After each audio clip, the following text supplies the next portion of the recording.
Ladies and gentlemen, welcome to the EE Powertalk episode 31. My name is Daddy Blessing. Ladies and gentlemen, welcome to the EE Powertalk episode 31. And it's the EE Powertalk. And we've been running a very good race. 31st episode within a span of less than a month, I believe, since the very first one was published. But we thank our audience generally for the support and also for, listening to these things that we talk, because there have been testimonials and people saying in that 1 month that you guys have been live, I've put some things into action, because there are some things we give actionable points to go for people to go and try. And some are coming back with feedback, and maybe it's a change of behavior, it's a change of pattern, and that's what that's all what EE Powertalk is all about. I think real talk and real growth. Yes, I think we also try and sensitize on the importance of empowerment and education. In as much as I was telling you, like, by the way, have you noticed, like, majority of podcasts, kama tuongelelei sherehe, if you are not talking about heartbreaks, if you are not talking about trending issues in Kenya, there is nothing that, yani kuna podcast unasikizanga and you're like, why did I have to listen to all this? And I mean, it's their choice though.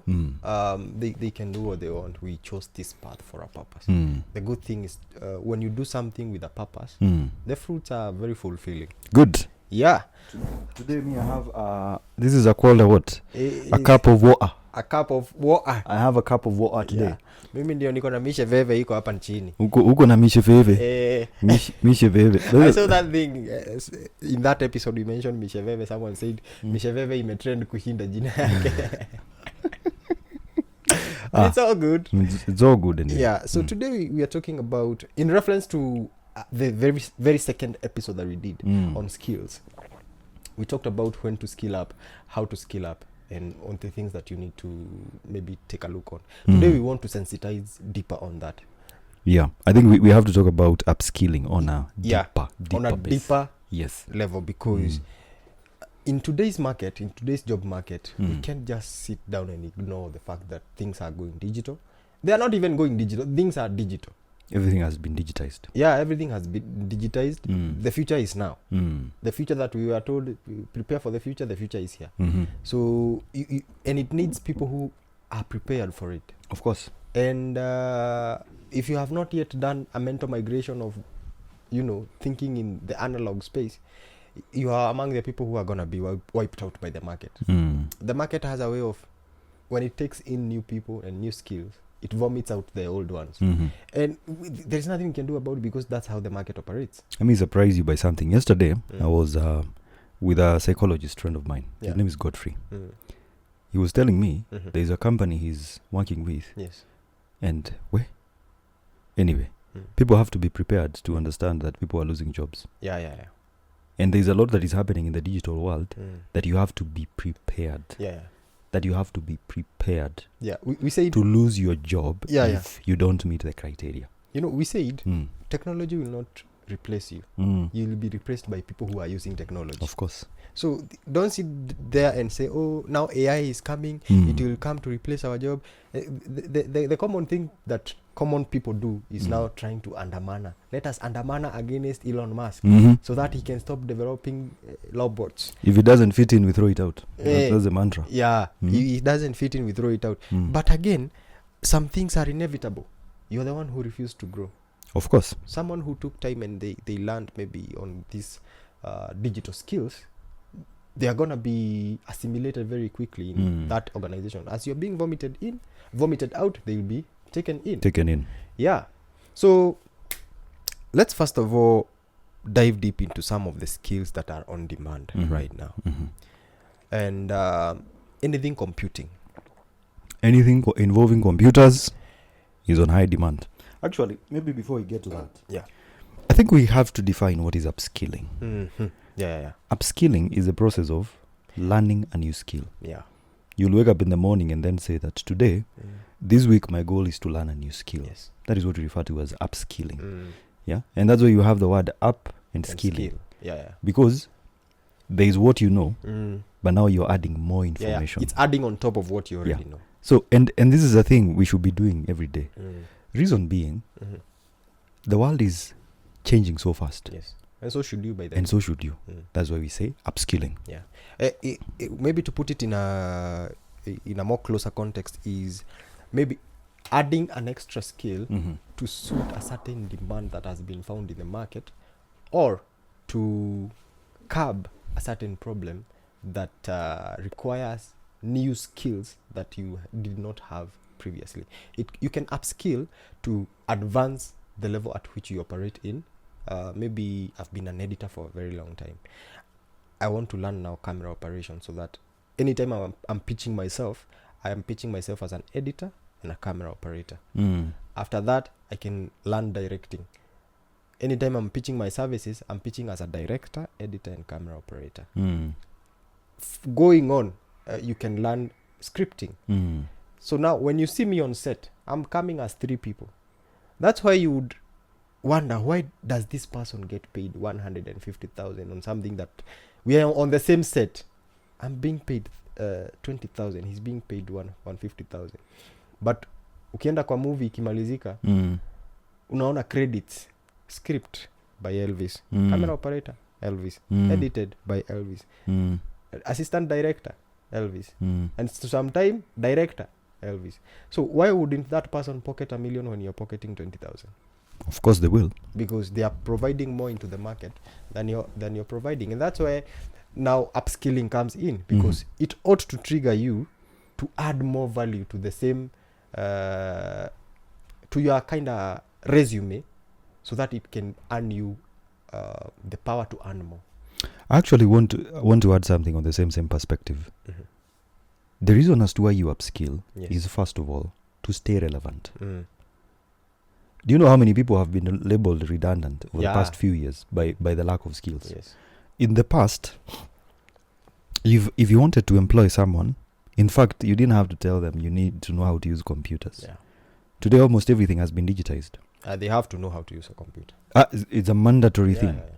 Number 2, the reason as to why you also upskill is to have that job security. Yes. Hey, what do people are losing their jobs, bana? Na si kupenda kwao. And honestly, and people have to be really careful about this, and critical. Like, you need to think about this. Before you wait, rather than sit down and wait and lose your job, why don't you start preparing as early as now? By the way, bro, we're approaching the festive season. Yeah. Do you know how many people will lose their jobs? Very many. There are people who will be given goodbye letters. Mutakuwa mnaona umeitwa good afternoon. Yeah. Are you doing well? The moment umeanza kusikia umeongeleshwa vizuri, are you doing well? Why is the HR so calm? Yeah, when they're firing you, they're very calm. So we just wanted to share something with you, and you're there listening.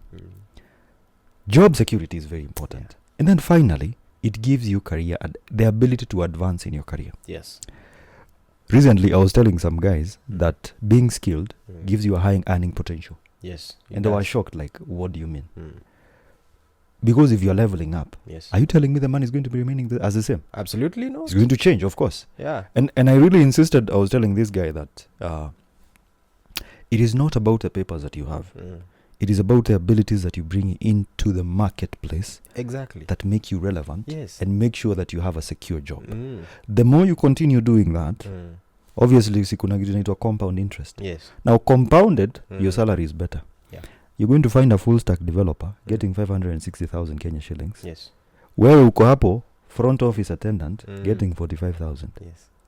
What's the difference? Guy is earning 10 times same amount as you. Yes. I listened to a certain guy, his name is Jim Rohn, and he was trying to ask this question. We are employed in the same company, doing the same job, working in the same premise, using almost the same furniture, using everything in the office, using the same parking lot. Yes. But how is it that you earn 10 times than me? It is about the abilities, the value that you bring in. And that is generally the importance of upskilling and knowing your stuff so well.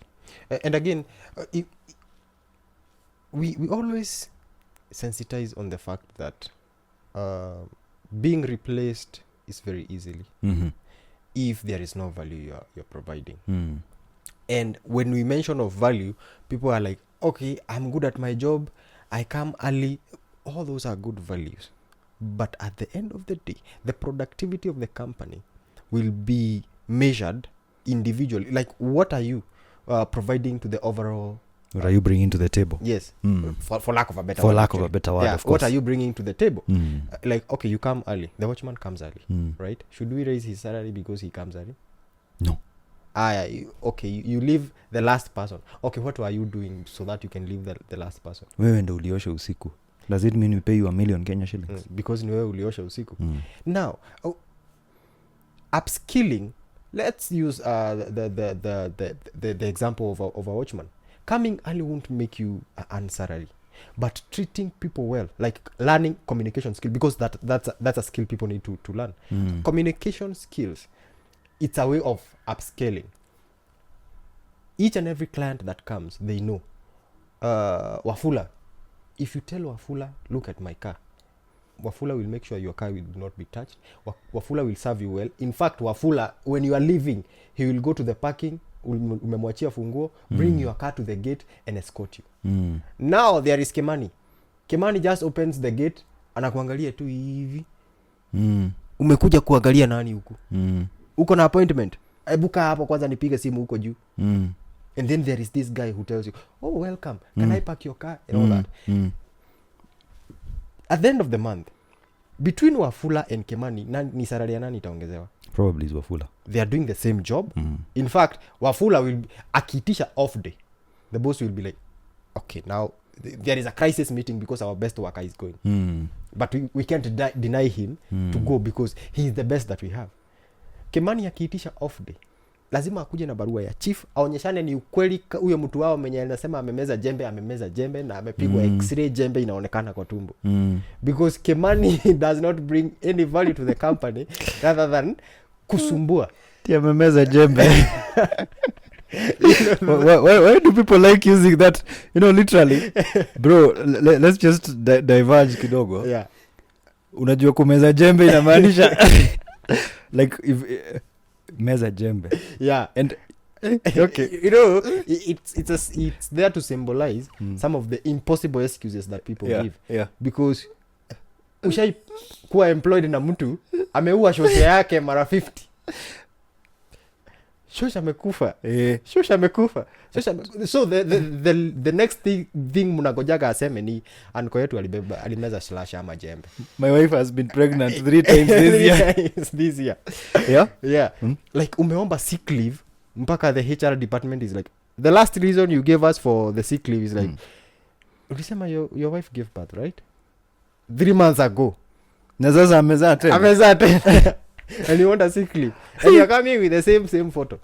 So now, between now this Wafula, the person who is serving properly, and this Kemani of Anko alimeza jembe, nani ataongezewa mshahara kwa hiyo kampuni? I'm pretty sure it's going to be Wafula. Yeah. Because Wafula is bringing something to the table. Exactly. And what did he do? He upskilled. Customer service, communication skills. He's serving you properly. Like he is the boss of that station. And it comes very easily by just learning. Okay, Kemani is not doing this. And he's not even competing with the Kemani. No, he's just bettering himself for a better opportunity in the same organization. It's not that he's competing with the Kemani. Hey, I also tend to think, let's talk about the skills that are in demand. Yeah, sure. And bearing in mind that Kenya is developing so fast. Yeah, very quickly. The kind of revolution that we are seeing at the moment is something extraordinary. Yeah. And like we have tech skills where these are actually skills on high demand. We also have skills like digital marketing, design skills. Yes. We also have business skills. Yes. Now let me take you kidogo to tech skills. Yes. If there is something I tell people to study and learn, is tech skills. Yes. If you just take a moment and think about the kind of tech that we have today. Crazy. Yeah. I was seeing kids learning coding the other day. And najiuliza, how come sisi hatuko tunafunzwa hizi vitu? There's a certain TikTok account. Yes. I don't know why I keep forgetting that name. And there is this young lad who codes. Yeah. Mtoi juzi niliona alicode website ya Man U. Yeah. Alicode website ya Man U. I think you've seen that's the small boy who codes with school uniform. Yes. From I think Kapsabet. Na huko hivyo hizo side. And the lady behind it is the one who won an award. Wow. You remember? That's real impact. Yeah. And I'm telling you, that is tech. Coding. Yes. Let me take you to something like web development. Yes. If you think about a skill like web development, this is a high income skill. Correct. And it's a technical skill. Yeah. Uende tu jifunze something like HTML, CSS, JavaScript, you're a front-end developer. Yes. If you went and learned something like you learned back-end languages, you learned something like Python, you learned various frameworks. Now you can move on, you learn how to do databases and the rest. Vitu kama hizo, you can actually be classified as a full stack. Now that's a back-end, and front-end and back-end inakuwa full stack. And you know there are so many skills that even in the back end you can acquire. Of course. Like there's a guy I know, he has only specialized on MySQL. Unaona tu ako sawa. And the amount of people, developers that reach out to him to handle the data, because MySQL is all about databases and all that, is huge.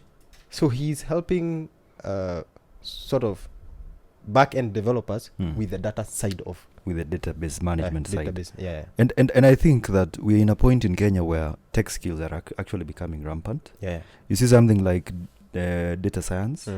We have data analysis, artificial intelligence. Yes. Yeah.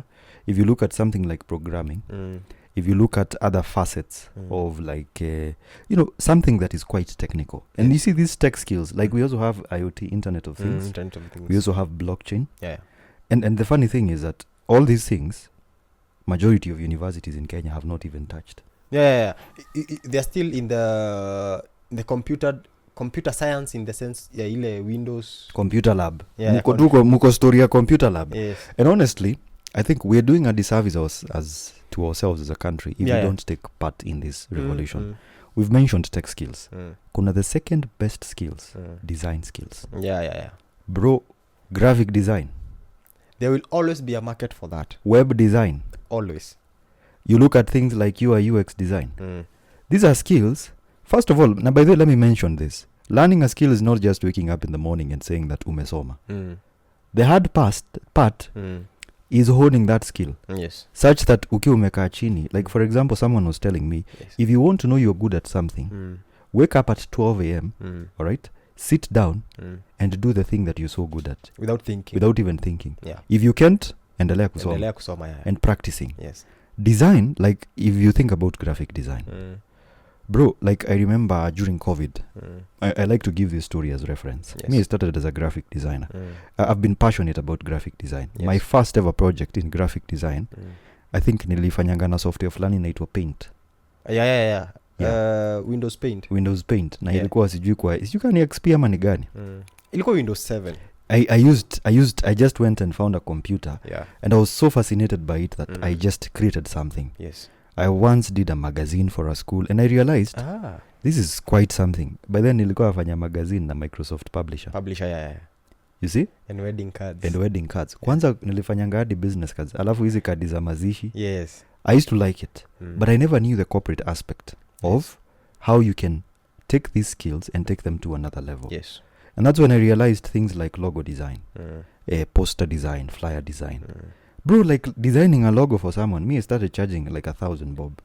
And clients were coming in. Yeah. Elvis, I've started my construction company. Yes. I want you to design a logo for me. You're like, okay, cool, how much? Elvis, I want you to design a company profile for me. Logically, like one of the things I like to insist is that everyone is creative in their own way. Sai bro, ni ukihamia, let's say uhamia a 2-bedroom. Yes. And even if you're single and you don't have a chick in your house, be very sure there is a way you're going to arrange that house. Absolutely. The creativity aspect and the design aspect that you have is going to kick in. Like me and BMC right now, if tomorrow you were to have your wedding, yes, are you going to struggle to design something because you don't know how to design it? There are people who don't know how to design. That's okay. Yeah. But we all have that creative aspect in our lives. Design is very good. Like after nilitoka kwa graphic design, I got into websites. Yes. Bro. And websites, it's just learning something like WordPress. Buddha nilivanga WordPress. I remember by then. And I don't know why problems tend to motivate someone. Yeah. I was heartbroken. The magic pain of power. The magic power of pain. I was heartbroken. Mimi nikasema junashinda tu nikifikiria tu dem. Yes. Wacha nijifunze WordPress. Yes. Unaipiganga na fujo. Bro, by the time I was finished with 1 month, nilikuwa nishasahau hizo story. The chick finally came back, but I was like, please just go back. I don't want whatever. You get? Yes. But the whole thing is, I learned WordPress and I got my first client. Yeah. That was the first ever time I got 15k. Nimelipwa lump sum nani yangu. Shika. That was web design. We also have UI UX design. Yes. UI UX design is basically you're creating the user interface and the user experience. Yes. Man, something like Figma. Yeah. I have a friend of mine called Edwin. Yeah. He does he did a UI UX design for a betting company in Nigeria. I was like, boss, you created this? I'm like, yeah, it's Figma, this, that. Exactly. Yo, bro, I'm telling you, right now, yeah, if you want anything that is progress in your life, just learn something like that. Yes. I tend to believe that design skills are another way. Let me also mention digital marketing. We're in digital marketing. Absolutely. And you see, digital marketing, I don't think there's any business in Nairobi that doesn't need a digital marketer. Yeah. I saw how much digital marketers are making in a week. Yeah. I was like, oh, Jesus Christ. Yeah. This guy comes to your shop. He tells you, I will guide you on how to create content. Yes. Nipe mwezi moja. Mwezi moja ikiisha, you realize customers have started streaming in. Yeah. You can't let go of this person. Yeah. However much they quote, you will pay. You'll be like, I need this. There is a lady who earns around 15,000 per week working with one client. Yeah. What she does is she goes, shoots the videos, posts them on the company's social media profiles. Yes. Then she responds to queries and inquiries. Ukiwa na clients wawili, you're good. Yeah, you're good.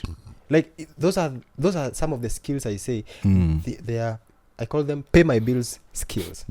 So that when I'm focusing on bigger gigs, like if let's say it's a podcast, I give myself maybe a target of 4 podcasts to shoot every month.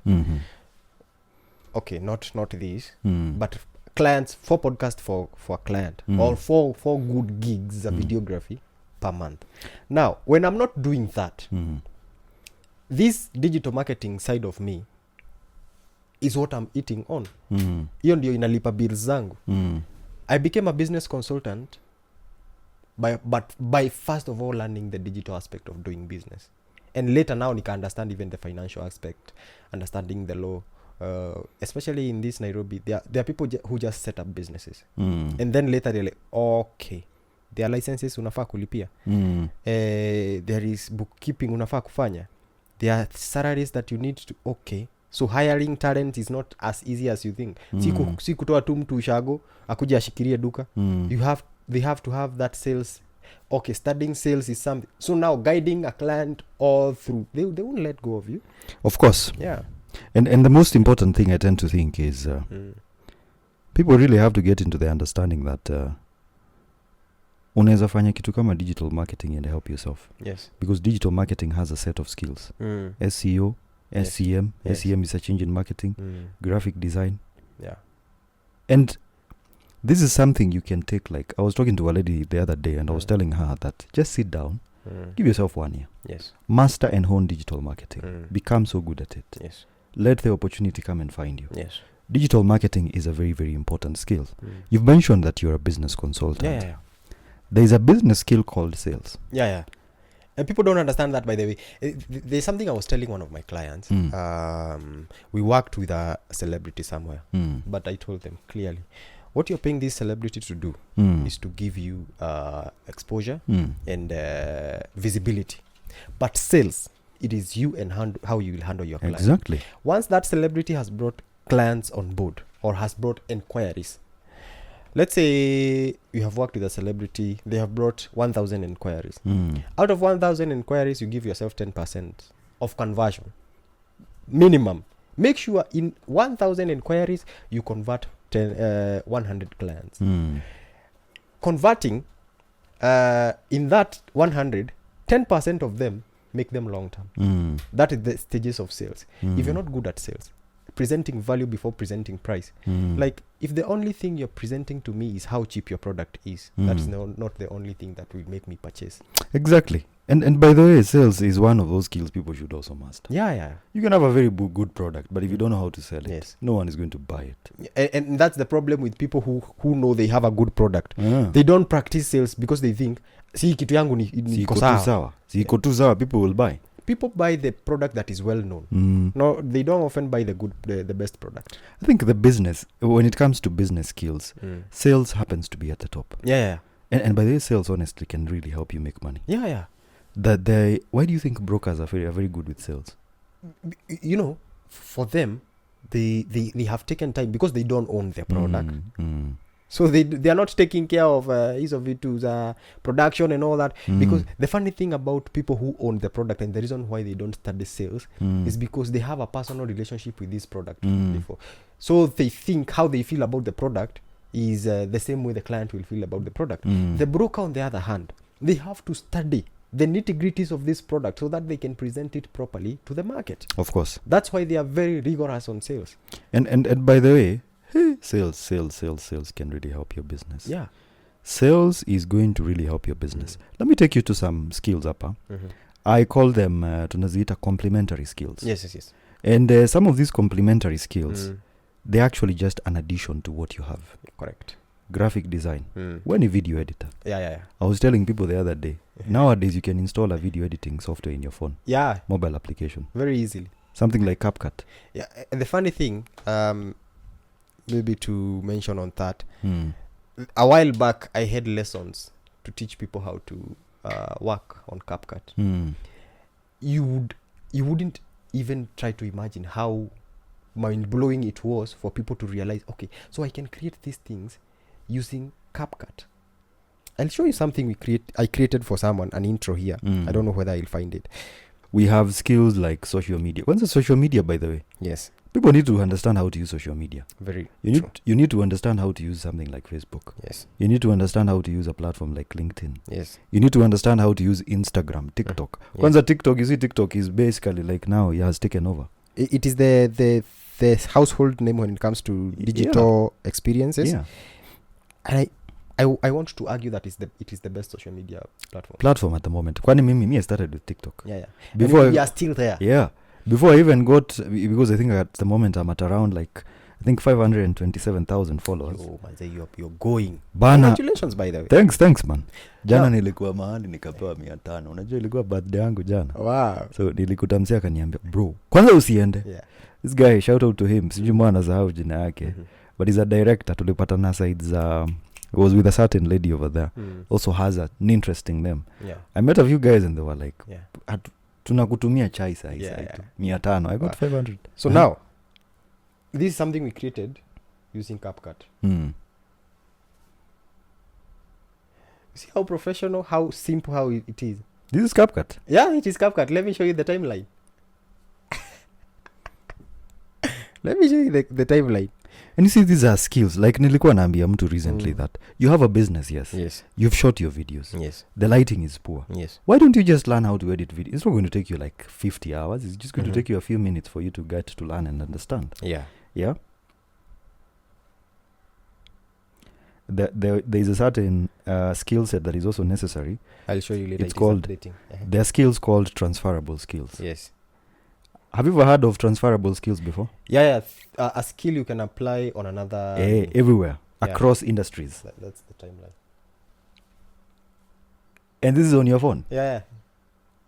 So it means that ukiwa kwa matatu and you're heading probably unaelekea mahali, it's easy for you to just do your editing quick, fast. And this is why I think people need to understand some of these complementary skills. Yeah. Because they boost the skill set that you have. Yes. For me, I'm a graphic designer. Nikikaa tu hivi niseme that I don't know how to edit videos. Like I edit most of my videos personally. Yeah, sure. Because I realized if I want to be fast and efficient when it comes to my content creation, I have to make it so easy for me to shoot and edit the videos. Yeah. Kwani CapCut is so easy to use. Very easy. In fact, with CapCut Pro, you get so very many good filters and stuff. And when like these basically complementary skills, they just make it easy for you to like, yes, you're doing coding, you know, yes, yeah. But do you understand how to use social media? That's a very important question that people have to ask themselves. I was talking about transferable skills. Transferable skills, yeah. Kwanza, there's a video we created about communication skills. Yes. We also talked about problem solving and teamwork. Yes. Do you know there's someone who ukikuja umwambie niko na hii shida na hii, they don't know where to start. Yes. There are people who are very bad communicators. Yeah. There are also very people who don't know how to work with teams. Yes. I believe that most chief executive officers in Kenya happen to be the best communicators, and they also happen to be the best managers of teams. They know how to make people do things. So it's easy for them to be plucked from one company and taken to another company because they know their stuff. In fact, rarely is it because of their technical skills. Yes, they might have some insights and creativity and abilities that are unique. Yes. But at the end of the day, I think it's basically the question of what is this thing that makes you so special with people? Yes. And what makes it so special to actually have you in a company? Yeah. And that's where we talk about transferable skills. Yeah. So let's say I will use the same analogy of a CEO.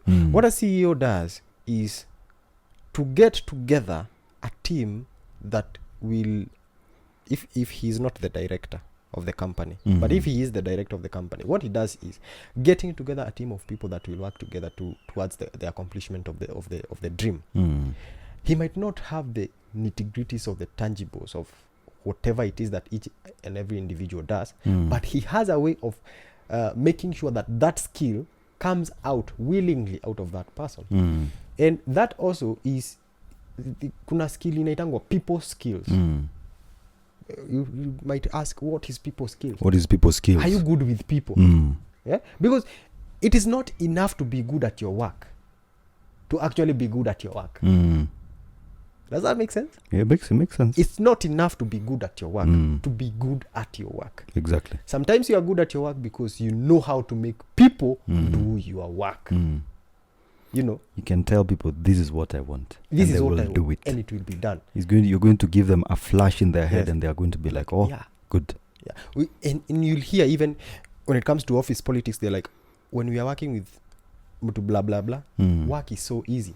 I feel my talent comes out effortlessly. I'm not forcing things. Like someone will say, when I'm working with Elvis, things are smooth. When I'm working with Daddy Blessing, mazemi nasikianga nikulanga kichwa sana. Nikulanga kichwa. Huyo mse forcing me to do things, unrealistic expectations. But when we are working with Elvis, he'll be like, okay, now as a team, this is what you are supposed to achieve and all that.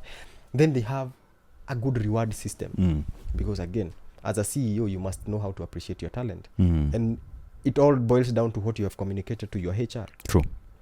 A HR is the one who creates harmony between the executive part of the company and now the rest of the people. The rest of the people. If you have a HR mwenye mnakwaruzana you as the CEO, you know how to transfer your mkwaruzana to the nini. Of course. It's very easy for a HR to ruin your company. And those are very, very important skills to actually mention. Yeah.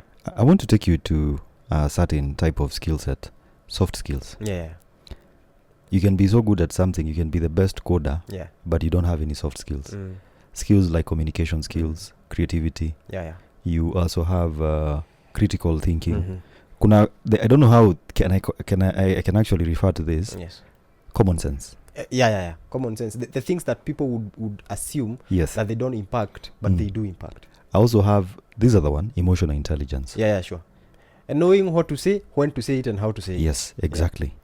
And if you think about all this, you realize that there is no way you can actually be so good at something, yet you don't have the necessary soft skills. And you see, soft skills make it so good for you to actually implement what you have in terms of hard skills. Most people have the hard skills, yes. Most guys have all these skill sets. It doesn't matter. That is still good. But you don't have a way to implement that. And it's also a matter of like, you'll find someone, they know something, but they don't know how to say they know. Hey, by the way, makes sense. you know how to code, but you are the best. Have you ever seen the best coders? Wase wa kucode. Yeah. Unamwambia aanze kuongea, anaanza kusweat. Stuff. Here. EE stuff. Yeah. EE stuff. Like, be eloquent.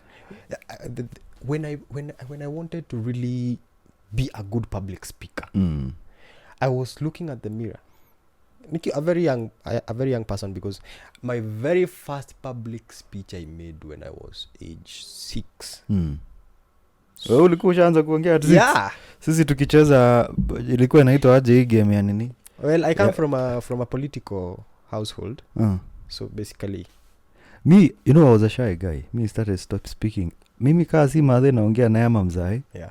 Stories zingine za. So what we used to do is when I see my uncles campaigning during the 2005 referendum, I would replicate the same. Buddha. Chungwa, hatutaki chungwa. Tunataka mandizi. Do you remember that time? I remember I was given that constitution to read by my mother. And I'm reading it, I'm like, what the hell is this? Yeah, what does it really mean? But when I got to class 5, there was a So now I started way back then. So now when I wanted to hone my skills on public speaking and to express myself, I used to go to the mirror and talk to the people, imaginary people. Now this is what machungwa means. Machungwa ni kali, si ndio? Na banana ni tamu. Okay, that's the only thing that I could have thought of. You had no context, but you have some content. Yes. So kama nyinyi watu mnafaa mchague nini? Banana. I wish those guys could have recorded that video by then. By the way. Yeah, tuone ni nini. Yeah. So over and above, we've been talking about upskilling. And upskilling is really, really important, where you get to gain new skills. Yes. You can also reskill. Yeah. Like what you have, you can reskill and become better at it. But generally I recommend that people use online platforms to learn at the moment. Yeah. If you can seek mentorship, it's very good peer. Like you can come to me and tell me I want to learn like graphic design, like to Kona Canva classes. Yeah? Yes. This is basically something that is really going to open your eyes. Yes. But most important, upskilling is necessary for you to remain relevant in the job market. I personally tend to think you have to be skilling up. Yes. You have to be learning new skills and becoming better at what you do. Yes. So that's going to be my final message. I don't know what you have to say about the same. When you are upskilling, there is also the need to unskill on the negative things that you know about something. The best word to use is unlearn, so that you can relearn. Unlearn so that you can relearn. Yeah, because my friend, the person who developed Windows XP is still the person who brought us this thing, Windows Copilot. Of course. The same guy. Why?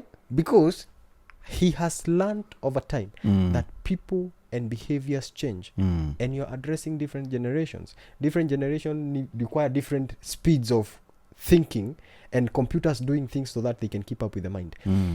Let me tell you something.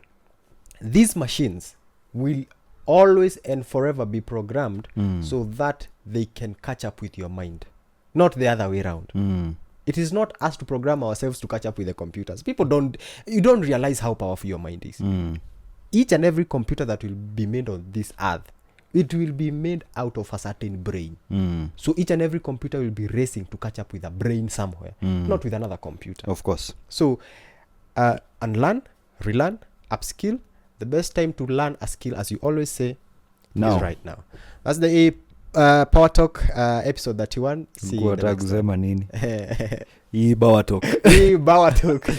The EE Powertalk. Thank you for watching episode 30. Yeah? 31. Oh Jesus, Jehovah. That one. Yes.